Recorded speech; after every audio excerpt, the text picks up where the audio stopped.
I said, Mr. Mnangagwa's hands are cursed. If he touches a newborn baby, the newborn baby will die. His hands are cursed. He has presided over the killing of his own people. A leader is a shepherd. The people are your sheep. You can't be a shepherd who kills every sheep. I don't like this sheep, kill it. That one is always a restless, kill it. So he became a president of the very people that he was killing for the past 37 years. Zimbabweans blood matters. Ropa rine basa mfunge. Azvina mhosva kuti munhu makamisira mushonga mwe poison mutii. Panofa munhu pega pega mwari anenge akapatarisa. You can do as many prayer breakfast meetings with rogue pastors and rogue ministers of religion. It will never work. It's about Zimbabwe. I have to tell you, I was a bit shocked when on Twitter, on other social media, pictures emerge of President Cyril Ramaphosa visiting the farm of Emmerson Mnangagwa, the Zimbabwean president, in which is accompanied by a Zimbabwean quite notorious businessman who likes taking pictures with presidents. Okay? The brother of that businessman is wanted in South Africa after he tried to sell gold bars. He was arrested. And the authorities, the court said, I'm giving you bail. You've got to report to the police station, I think every day or every week. The guy did a run, is in Zimbabwe.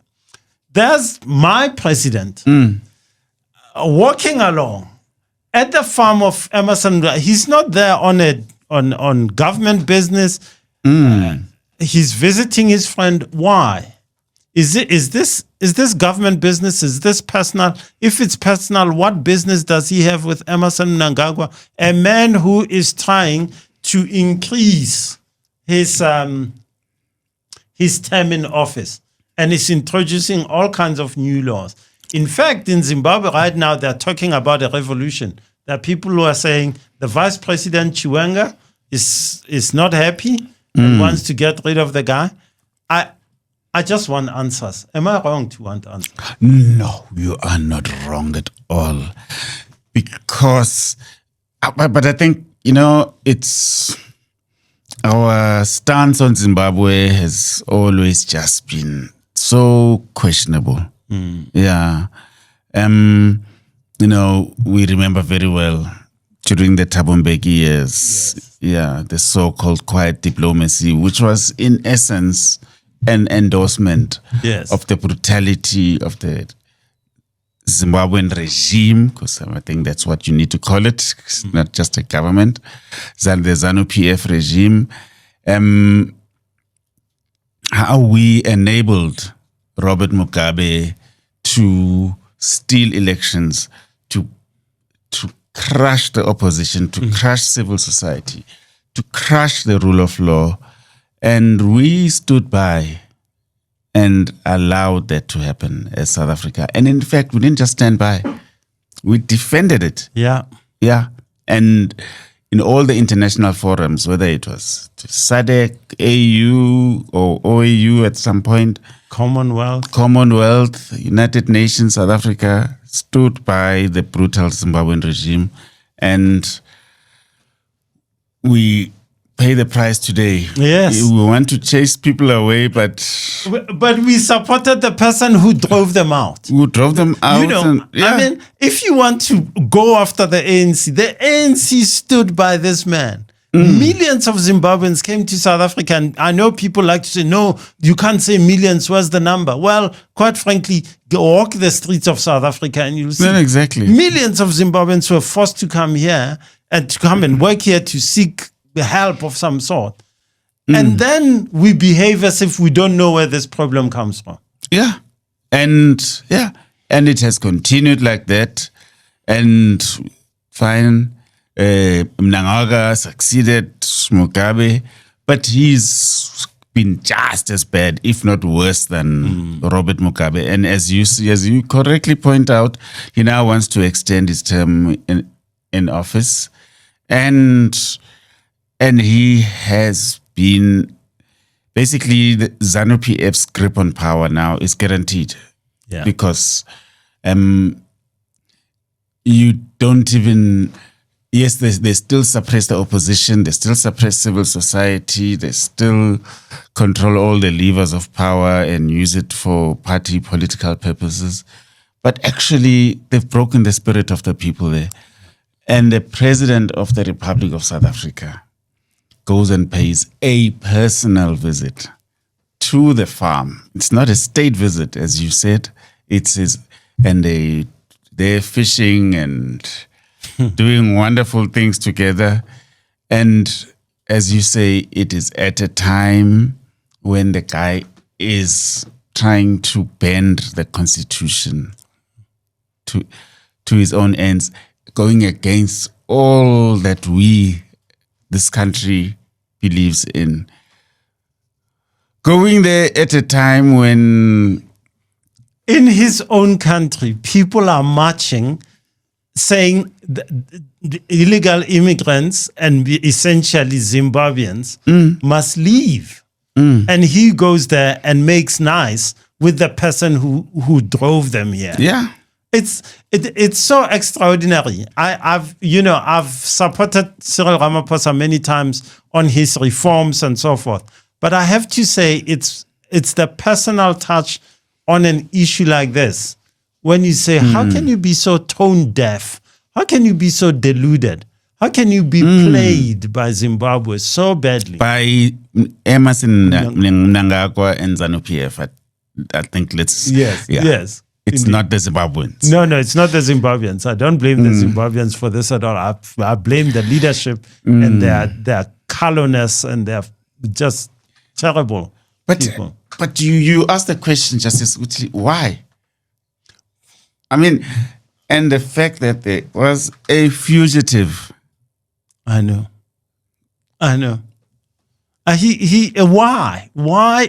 did Cyril Ramaphosa go to Zimbabwe now at this point? Why? There was no need. Yeah. No need. So, is there a coup coming in Zimbabwe? Maybe. Is Cyril Ramaphosa compromised? Is that why he's going? Maybe. Is Emerson Mnangagwa going to intensify his grip on power? Absolutely. It's going to happen.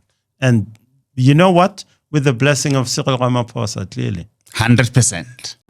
Troubling issues such as what we have experienced in South Africa, which I have spoken about, that South Africans inherently are not against people from other nations.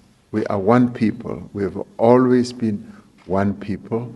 And of course, we've got to also pay heed to the security of those from other countries who are in South Africa, but also pay heed to the concerns that are being raised by South Africans.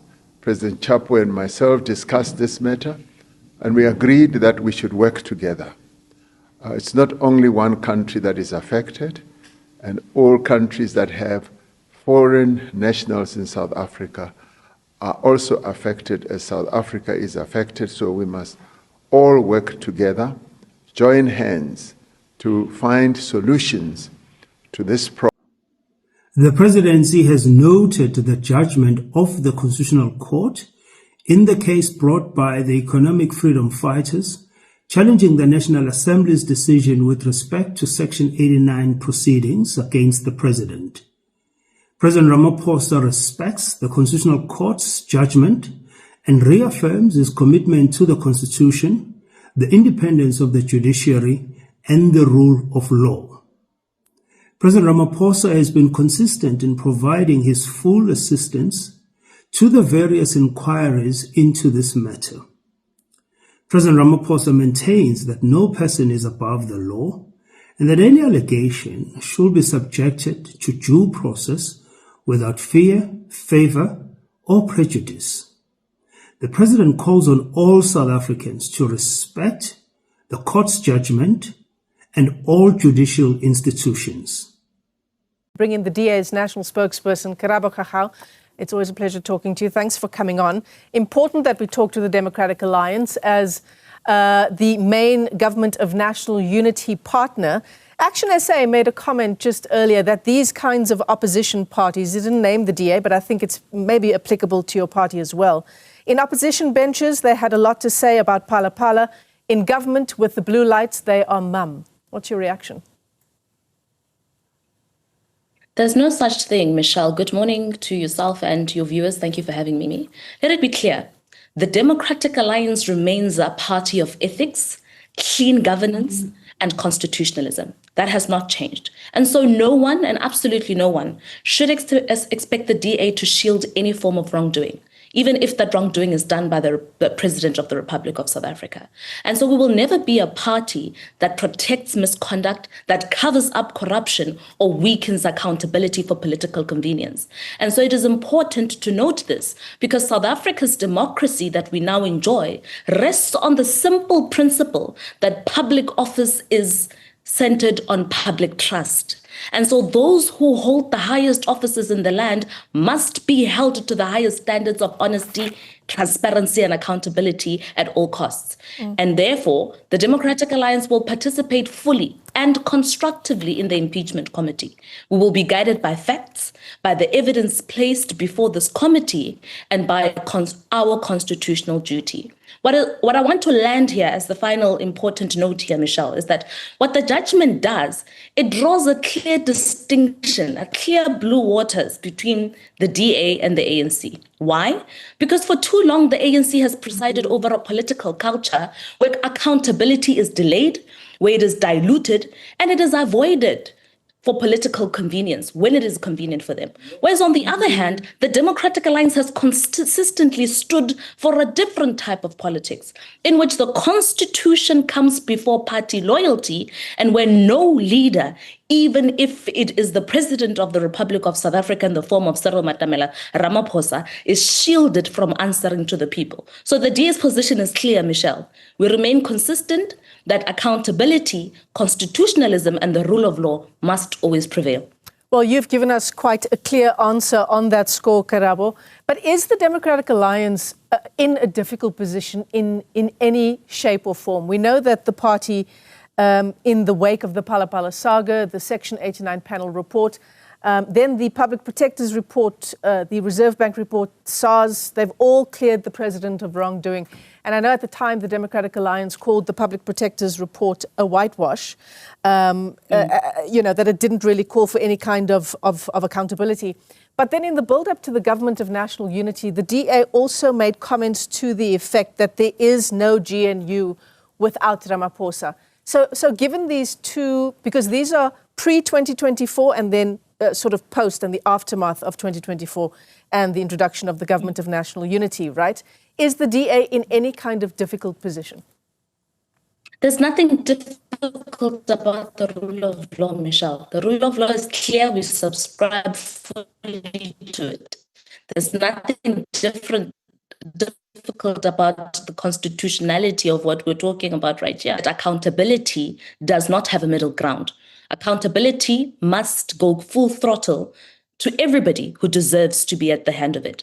As a party of the rule of law, as a party that prides itself in being consistent on accountability, on the rule of law and constitutionalism, ours is to ensure that nobody gets to dilute the process, that nobody gets to escape it, but that even if it means that the relationship between ourselves and our president is uncomfortable, the bottom line is that the primary people we are loyal to are the people of the Republic of South Africa. We are loyal to the foundations of the democracy of this country. What we are most loyal to and our number one Bible in politics is the Constitution and nothing else. The EFF is seeing this as a victory for its leader and for the party. It pushed for this judgment, marching on the Constitutional Court in March as well. In fact, the Chief Justice has also apologized for the delay in bringing this judgment because she says, it's obviously a matter of great national importance. So I think a number of points on the board there for the economic freedom fighters. How does this impact in your mind as the DA, the upcoming local government elections? The EFF will see this as, I'm sure, a point of campaigning.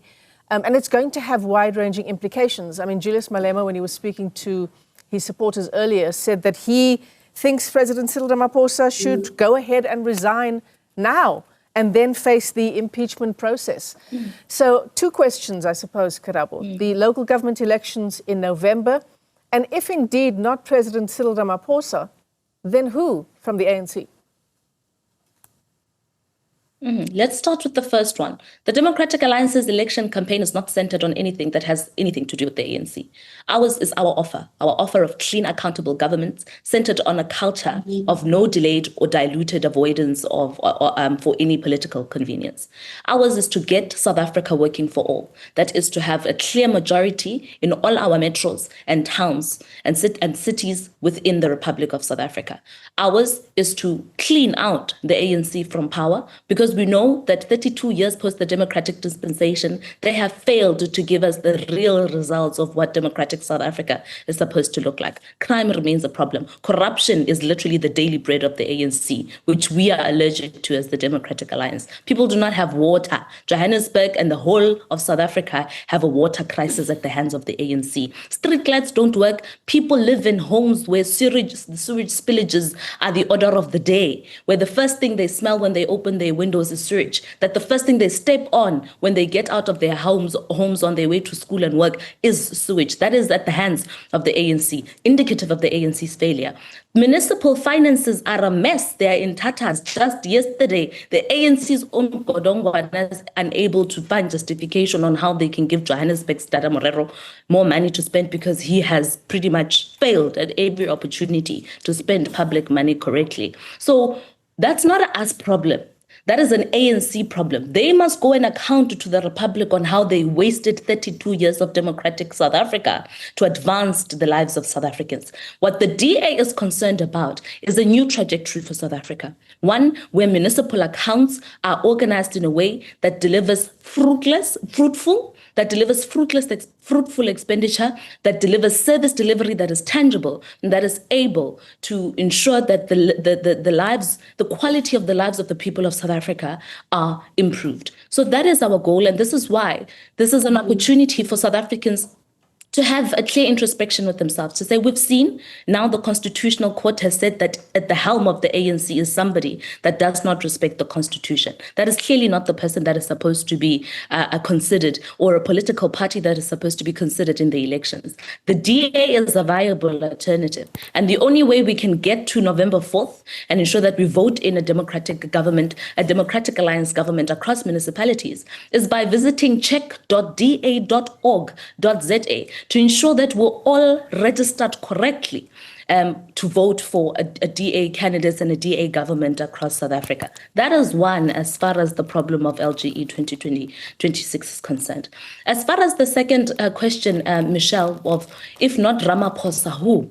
That is not an us problem. That's the ANC. They were the one that elected the president of the ANC. They were the one that chose him to be at the helm of the Republic. They are the ones that must sort out their own house and then be able to convince the Republic which other candidate is there that can be worthy of public office.